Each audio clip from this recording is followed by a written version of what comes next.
College football nerds here talking Missouri and Alabama. It's a huge game this week. It probably didn't have this one circled at the beginning of the year, but Josh is with me. We're going to talk about it. He is on quasi, maybe full vacation, but he's doing a little work right now. That's why I call it quasi. Alabama, Josh had a big win against Vanderbilt 2 weeks in a row that Alabama has played a monster game, or a game that required a ton of focus and attention because of the stakes and the opponent. I just want to start this off out the gate because a lot of people think it doesn't matter. I kind of think it does, but I want to get your opinion. Alabama has been, in the last 2 weeks, they've been gearing up for playing Georgia on the road, Vanderbilt at home, two top 10, 15-ish type teams, and Missouri has had UMass, who is really kind of bad FCS quality opponent, and a bye week. So really 3 weeks to prepare for Alabama. How much of that, if at all, really factors into this game? What do you think?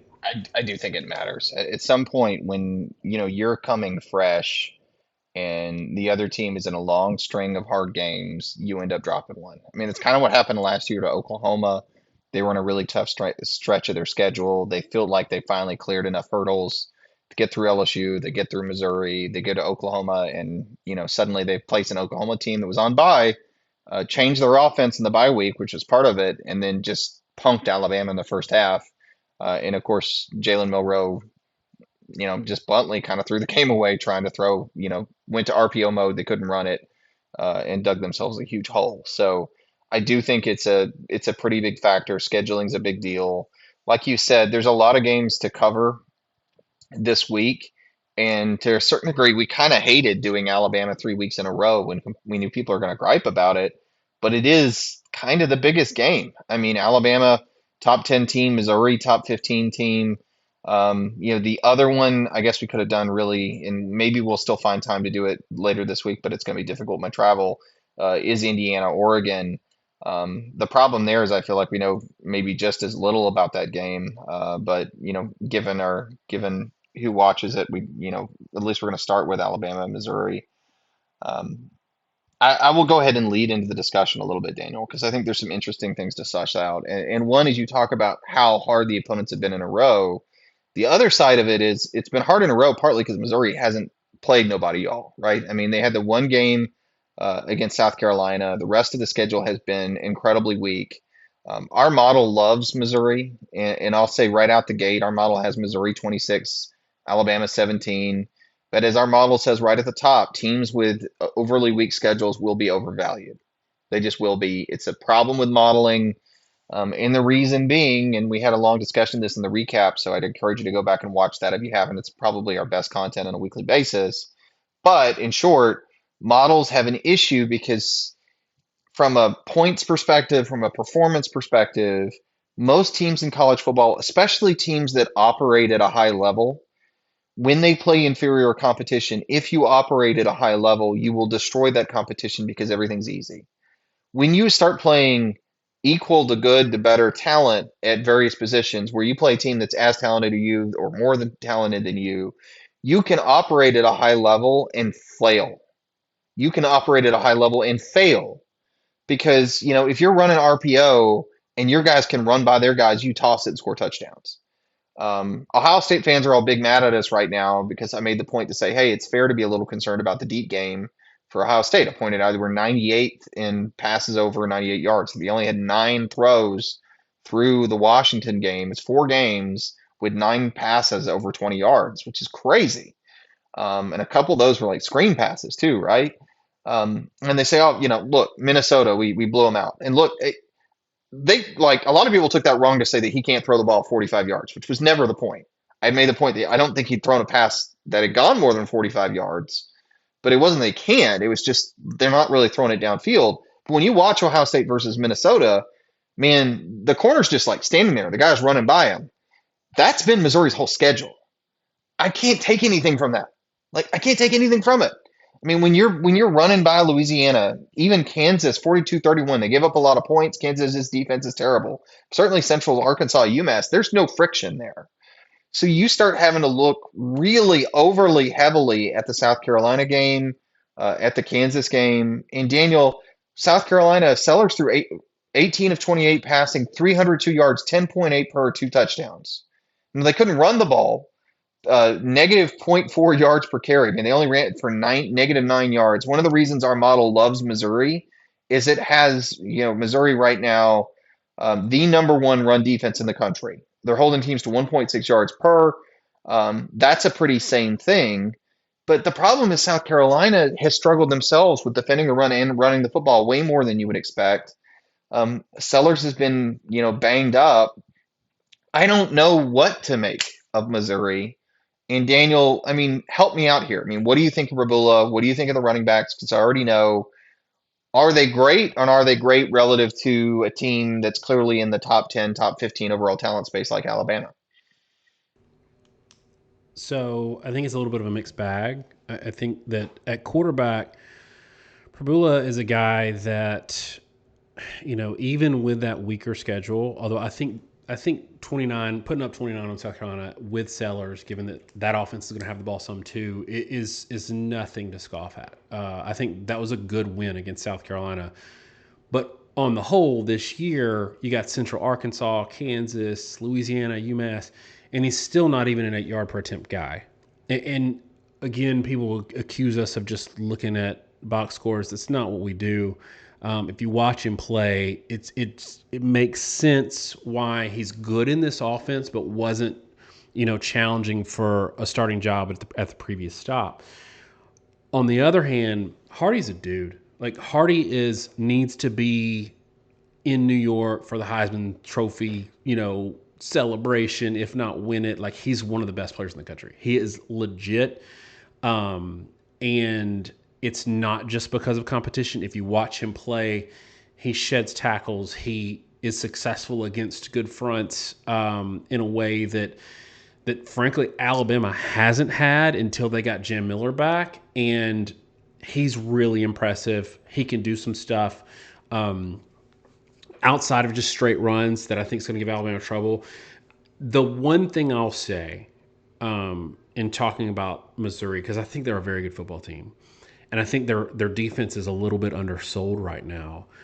The one thing I will say is they're probably a better offense than Vanderbilt.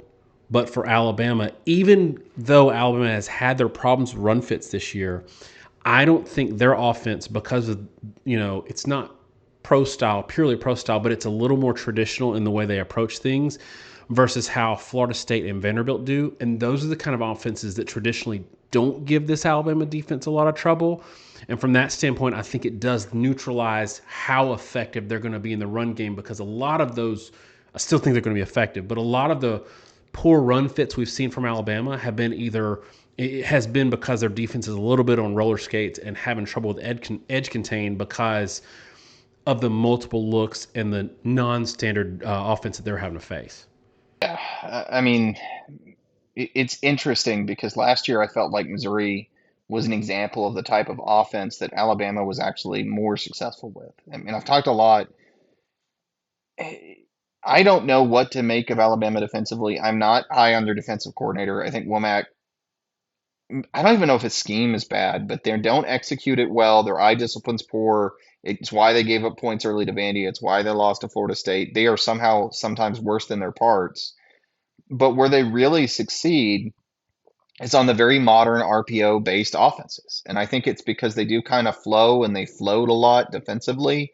They get in throwing lanes, they cause turnovers, and they can create pressure. They don't do well with lateral movement, they do well with verticality. And Missouri's offense the last few years has been based more on verticality and attacking at levels. And there they seem to do really well. And I can't explain it other. If it's a scheme issue, doesn't entirely make sense to me, though maybe they're under aggressive as part of it. I think some of it is probably the fact that their eye discipline's poor, or more importantly, I think they're taught to flow to the ball too heavily is the theory I'm starting to get with them than they should. Um, and so I do actually kind of think that Alabama's probably going to overperform a little bit against Missouri. At least they have versus this scheme that they run. And I'll turn it around though. I mean, Alabama, they're facing what our model thinks is the top run defense in the country. I mean, and I'll say right now, our model has this game 26, Missouri 26, Alabama 17. Our model favors Missouri in this game, and it's in large part because it has Alabama running for 1.76 yards per carry. Again, you can go to collegefootballnerds.com and run this model yourself. And so the question is whether Alabama can really throw it. And there are all kinds of strange statistics. Like I was looking at South Carolina's profile, Daniel, and our opponent adjusted metrics, it has South Carolina the ninth best passing offense and the 123rd best rush offense. Raw numbers, they're seventh and 132nd, so it's even more pronounced. Missouri's played some particularly weird competition. They've played a lot of teams that can't really run the ball very well, and South Carolina strangely can't run it well. I mean, I think their offensive line is just a lot worse than expected to be. And so it's really hard to suss out how much is Missouri and how much is Alabama. And I will say for Alabama's part, if you go to a model, there's this thing called a consistency score, and it only comes up sometimes. But what that's saying is how much do the actual past results for a given team match to its model's prediction for those games right now? So Alabama versus Georgia, Alabama versus Vanderbilt, Alabama versus Florida State. Alabama's consistency score is 19. Missouri's 97. Our model thinks, I can kind of explain Missouri relative to the teams it's played. I cannot explain Alabama, is what our model's saying. That often has to do with a number of things. You see it sometimes when teams are injured, but more than anything, it's just saying Alabama's performance has not been consistent in the games to date. I think that they have been getting better is a big part of it, and I think they played pretty darn poorly against Florida State is a big part of it. And so, Daniel, the thing to me this whole game hinges on is throw out the rushing game. I don't think Alabama's going to run it. And our model actually really likes Alabama's run game. It's kind of funny. It had them like third in the country in rush offense. This week, it's finally woken up to sanity. It has a mere 16th in rushing offense, but still rushing 16th in rushing, 12th in passing. It realizes Alabama can't really run the ball. It realizes from a rushing standpoint, it has them 52nd. They've struggled to run it. It is all about, to me, can Missouri run the ball uh, with their run game behind Hardy, who I agree with you. You've mentioned he's like an elite plus back. And can Alabama throw the ball effectively? And Daniel, when push comes to shove in important games, you can shut down the run a lot more than you can shut down the pass. And I just suspect that Missouri hasn't really played a multi-leveled passing offense the way Alabama is. And it's a lot easier for Alabama to shift into a one-dimensional passing attack and be effective in a way that you really can't do with a run, which is why when teams are one-dimensional trying to run the football, Iowa style, they fall apart. And so, the point spread, I think, is about 5.5 Alabama over Missouri. Frankly, I think that's about right. I mean, I think Missouri is yet another one of these top 15, top 20 teams playing this week. I think Alabama's squarely a top 10 quality team, maybe a little inconsistent, though, was that just opening week Florida State. They've been about the same team since. I think it's merely a question of whether between passing the ball and running the ball, can Missouri run it well enough to be successful against a team that might be the best run defense they've faced, because I don't know how much I buy South Carolina. And what is the Missouri defense going to look like against an Alabama team that I think is far better throwing the football than anybody yet that Missouri's played? And I say that knowing, again, they gave up a pretty good number of points to Kansas. Yeah, I think it's what you mentioned there is really what Alabama didn't have last year. And they beat Missouri last year, but honestly, Missouri had an injury at quarterback early in that game, and that threw that whole game off. Missouri was a better team last year than the one that faced Alabama, I think. But the difference in Alabama this year is they can institute game control with their passing game, which is pretty rare. And they can throttle up or down based on what they want to do relative to what they want to give their defense. So Georgia and Vanderbilt, both, you saw the Alabama offense start to eat clock and keep the ball away from the opponent's offense. So at some point in both of those games, Alabama wasn't necessarily trying to score as much as they were trying to play a possession game and win the game. I think in both of those games, they could have scored a lot more points if they needed them. And I think they were, you talk about taking the running game off the table. I think Alabama, and Grubb in particular as a play caller, loses momentum when he has to run for the sake of running and does cute stuff like running the option when up the gut they were getting 7-8 yards of carry with Jam. I think that might be in some weird ways to their advantage if they just mentally sort of take the run game off the board if they have to. Now I don't think they have to. I think Missouri's run defense is good. I think it's overinflated a little bit. And I also think that this multi-layered passing game is going to be a bit of a shock to them. But if you go back and watch the South Carolina game, a lot of the yards that South Carolina had were on some deep shots that were just absolutely perfect balls by Sellers. Um, the secondary is pretty good for Missouri. The defense is pretty good for Missouri, but I don't know that. I frankly at this point, even if they played Florida State again, I don't know that there's a defense in college football that's going to completely shut down the Alabama offense. Um, so I feel like in any game against anybody, save maybe in Ohio State or maybe in Oklahoma, Alabama can get 30 if they need it. And I don't know that Missouri can get 30 against Alabama. Give me Alabama 31-24. Josh, what do you got? I'll take Alabama as well, but narrow 31-28. I do think Missouri's going to run it pretty well. I think Alabama struggles with the run, and they do so legitimately. But I also think the scheme is going to be an issue. And you mentioned the quarterback injury situation, but I just think Alabama's better geared toward dealing with Missouri from a scheme fit. And maybe I'm proven wrong, but that's the way it panned out last year. Um, yeah, and I think the spread's close for a reason. I don't think it's a trap bet, but I think it's an accurate one to have the spread about 5.5 at Missouri. Alabama would probably be favored by, something like 9 if they were at home. Um, yeah, is what it is. And I'll say as a parting shot, like we're probably gonna have to call this for time, and I'm just gonna take ownership of it. I'd love if we'd been able to do Indiana, Oregon. We watch SEC football every week. Been doing a previews Alabama, Missouri. Frankly, we've watched these two teams a number of times, and we're able to talk about them off the cuff. I'd love if we have a chance this week for us to watch tape and do Indiana, Oregon, but I feel like at least myself, I don't like to do these previews unless I can actually sit and watch tape. And traveling, I haven't been able to. So these I could do more off the cuff. I need to go back and rewatch more than just a couple big games I've seen of Indiana and Oregon. Um, and yeah, I've got important research to do. It's clearly work related, Daniel. Very, very billable, billable. IP related investigations of containment of synergistic strategy and liability um, management. So yeah, very important stuff. So we'll see if we find time. Josh, that spread has actually come down a little bit. It's got Alabama laying 3.5 with a 53.5 over under. So you're right on it. I'm a little over with Bama, and we're both over on the total. So that's interesting to me. This is a game just in terms of how Vegas sees it. This is a game where last week public money was hammering Vandy, absolutely hammering Vandy.